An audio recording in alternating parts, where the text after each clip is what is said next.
Hi Pete, thanks for joining us at Tourism Think Tank 24.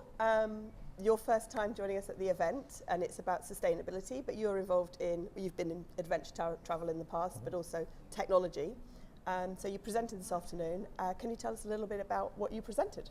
Thanks very much, first of all, for inviting us to this stunning place in Montenegro. Brilliant destination for anybody that's not been here. Whole Balkan region, I would say, is a great destination for people to come to if they haven't been. So today I was discussing technology and travel as always, with a focus on AI and how life is changing and how stressful it is for small to medium-sized operators to adopt this technology or even think about this technology, because it's all happening in the outside world and flowing over them. And I was trying to simplify the complex, because operators are very busy, they have not a lot of time, and they often miss out on the opportunities that technology brings, because certain people, I could be included, can make it too complex.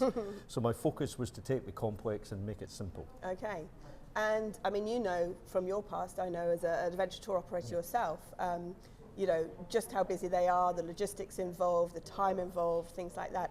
How do you think travel is different now as a tour operator to maybe when you ran an adventure tour operator? I think the essence of travel is still quite similar, i.e. the customer having a great experience to make them enjoy, a bit of adrenaline in my world, make them scared. All the essence of travel is still the same, but the journey that the customer goes through to get to the experience has changed. So they go through a dreaming phase, a planning phase and a booking phase before they actually do the experience. And I think that has changed because the impacts of technology, the way people live their life, social media, constantly connected, expectations from different generations, what they perceive life to be.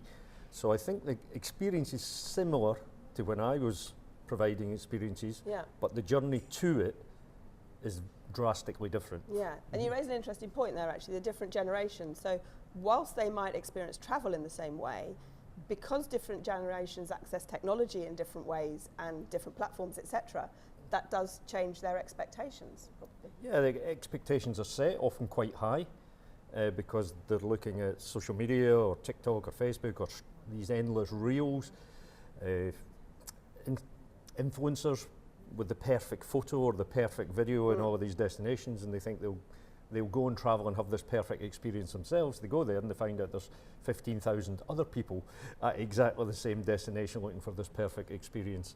So this opening up of travel to the world, which has happened because of technology, everyone can now see the world from their house, from their bedroom, has taken away some of the mystique of travel. And I gave the example when I first travelled to this region in 1990, no internet, no mobile phones, like a guidebook and speaking to locals as you went. Most of the locals couldn't speak English, so I spent a month in this region just finding my way around and having a great experience, whereas people today expect everything to be planned because of what they've seen. They've got the itinerary plan where they're going to go because they've seen it online. Yeah. And sometimes the expectation set is met, but sometimes the expectation has not met because it's not what it was portrayed online. Something that you do at the moment, you're a partner of Tourpreneur, which is an online community of tour operators. You have 15,000, I understand, in 2 years. What do you think their biggest challenges are regarding technology? The adoption of technology in travel in general is slow. So other industries adopt technology quicker in travel. We're always slow, and then if you look at the 99% of travel companies, the small, medium-sized ones, we're always slower than the big ones. And that's why you see the big companies shooting away in size and scale and the small ones still saying small, because technology is slow. There's multiple reasons. Time, the effort looking after customers, the interaction with customers makes people tired, so they don't have time to then think through what technology can bring for the business. I used to say expense. I don't think that's an issue anymore because the price of technology has become so cheap and is so democratized for all, so there is no excuse for expense for technology anymore. But time is a big one, and the other one is education. Lack of knowledge of what it can do for their business, what it can do for their customers, to make them motivated to adopt the technology into the business.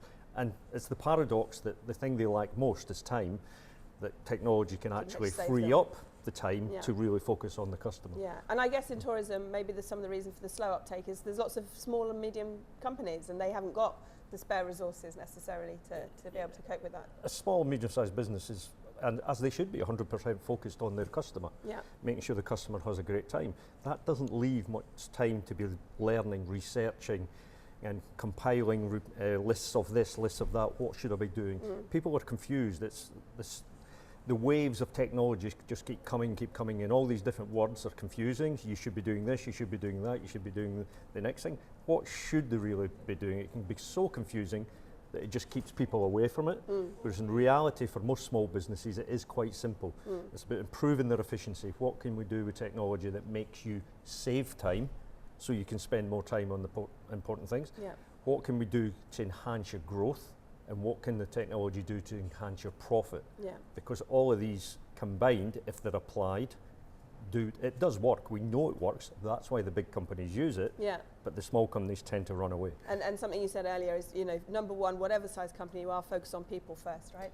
Yeah, it's got to come from people, ideas, technology. Do not start with technology first. You've got to look at who your customer is first. Not even your business model, but who is your customer? Who's the customer you're trying to attract to your destination, to your hotel, to your tour operator? Who's your customer? Then the ideas that you as humans have got to service that customer, and then you look at technology to service that business model. But we're in tourism, it's people to people business, so you start with the customer first and build back the way. Do not start with the technology first. And one thing we've been talking about is AI and the use of AI. But we're also here at Tourism Think Tank to talk about sustainability. Sustainability has an enormous amount of data.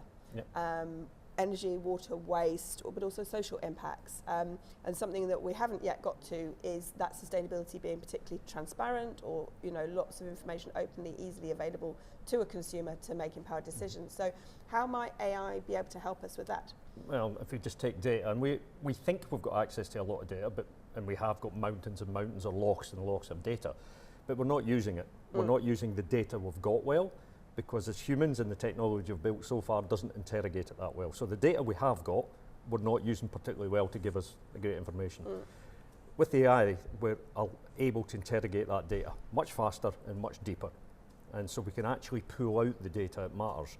We can also put more data in because the AI's got the capacity to analyse it better, which will give us a more level playing field with regards to all the sustainability goals, which tend up, as you know, and all the experts here on sustainability, it ends up an argument or a quite forthright discussion on what's right and what's wrong. Generally, everybody's in agreement of the direction of travel, but there's massive discussion and wasted time because we don't have access to the right data to be able to come up with the right route forward, to be able to come up with the right, if you want certification or if you want this, you're building on sandcastles if you're not building on the exact data. So AI coming into that world is going to make a massive difference on information flow to make correct decisions.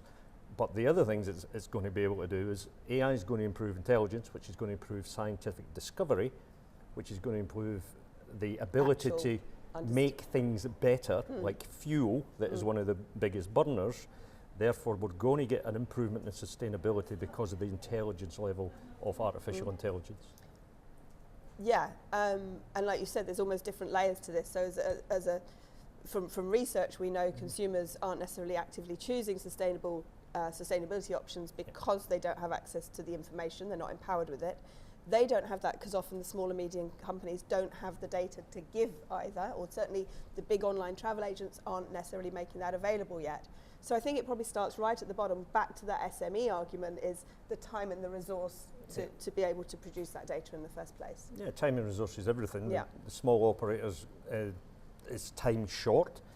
The consumer is not educated, as we know, on sustainability. They say they are. Don't listen to any survey on sustainability ever. Just look at the data and see the actions that people actually take. People are generally quite nice, so they will say what they think people want to hear, especially if it puts them in a good light. Absolutely. But when it comes to pressing buttons, humans revert to being humans again, and they will buy the cheapest flight or whatever, and they won't consider the sustainability part of it. That's going to be a long journey if you want to convert society en masse, The only way you're going to do that is by working with the industry, so the products, the services, the experiences are delivered are actually delivered in a sustainable way. The customer doesn't really know unless you educate them, so they're booking sustainable product by default, not by having a choice of booking sustainable product. Yeah. Because if you're trying to educate, I think we're at 9 billion people on the planet now, Nearly, yeah. that's a big task, Yeah, yeah. versus educating X million tourism businesses. Yeah. Both are gigantic tasks, but I suggest it's easier to educate and implement with millions rather than 9 billions. Yeah. Which, just to round up, I mean, I have a consumer site, as you may know, around sustainable tourism, and we've got some regulations coming in from the EU.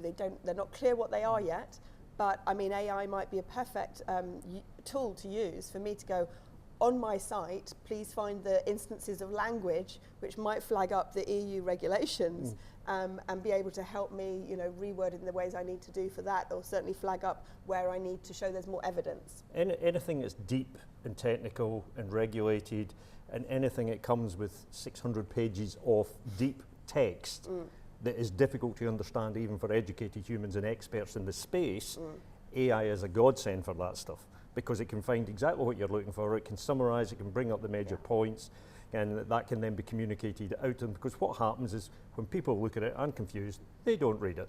We're human, we just don't read that stuff. We know it's going to impact our business, but we don't read it.